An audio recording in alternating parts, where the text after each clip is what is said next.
though it did indeed live up to its title, presenting a twisty and turny murder mystery that kept its characters and us the audience guessing for nearly the entire running time, there was something also incredibly simple and elegant about Kenneth Branagh's murder on the Orient Express. As such, I thought it would be fitting that this be an equally simple, albeit never as elegant, review.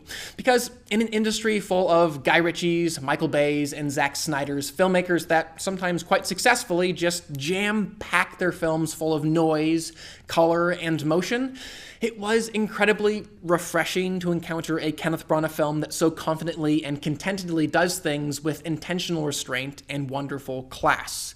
After the inevitable murder takes place, for example, the director withheld showing the body for a number of scenes, helping us to feel as in the dark as the characters, like them not understanding how and why that murder took place. Now, this is not to say that this film was quiet. Far from it, Branagh handles so many of this film's elements with an abundance of spirit and boisterous emotion. Which leads me to, far and away, what I appreciate most about Mr. Branagh's films are just their completely unashamed, in-your-face, dare-to-be-cheesy earnestness. His characters are just constantly getting into one another's personal bubbles, both emotionally and physically, in this sort of heightened, almost Shakespearean way. And watching that spirited level of investment really does do something to our level of investment in the story.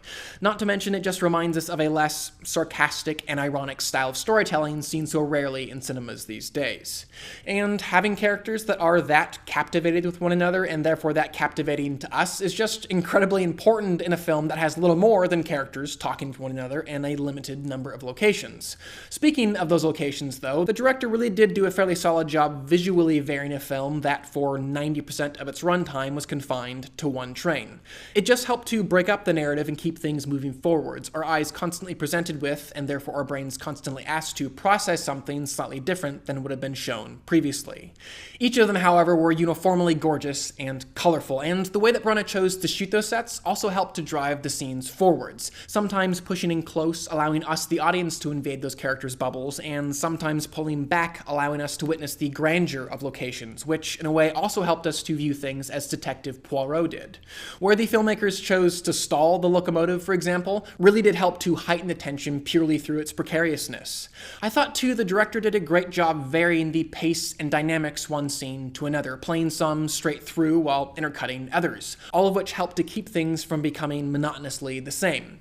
Now, it may seem strange that I'm stopping to point this out, because oftentimes this portion of the narrative is not one that is particularly deserving of pointing out, but the denouement found in Murder on the Orient Express was just so heartfelt, really just kind of this poignant plea to the audience to stop, listen, and reflect, and honestly, I think it was my favorite part of the film.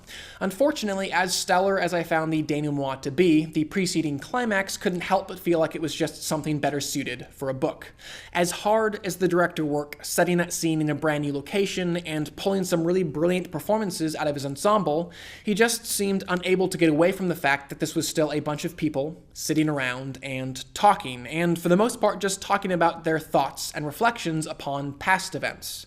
Also, as much as I did sincerely enjoy the very simple and classy style of filmmaking on display in much of this film, one of the parts that was just kind of distractingly uninspired were its flashbacks, which I'm sure too probably wasn't helped by my pre-existing enjoyment of the BBC's Sherlock, which has always treated their quote-unquote mystery-solving sequences with some outstanding visual flair.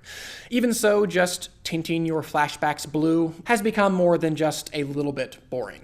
Though, for me, the real difficulty with the flashbacks came from the fact that most of the emotional stakes in this film were predicated upon my investment in something that was only ever referenced through them. When it's all said and done, even while many of the characters on Murder on the Orient Express were decently simplistic in their writing, and the story perhaps unavoidably better tailored to a novel rather than a visual medium like cinema, the director's handling of the characters, their relationships, and the actors' performances really were impeccable. Sure, rarely did I find my heart racing, but always was it engaged and longing to know what would happen to those individuals.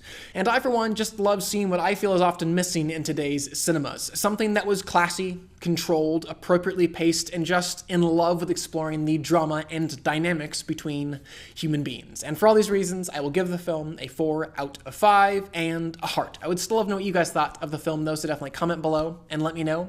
Finally, please do subscribe. I'm going to continue to review films and television on this channel, and I would love for you to stay up to date on all of those things. But for now, I'm Chris Hartwell. This is The Heartbeat. Thank you for joining me.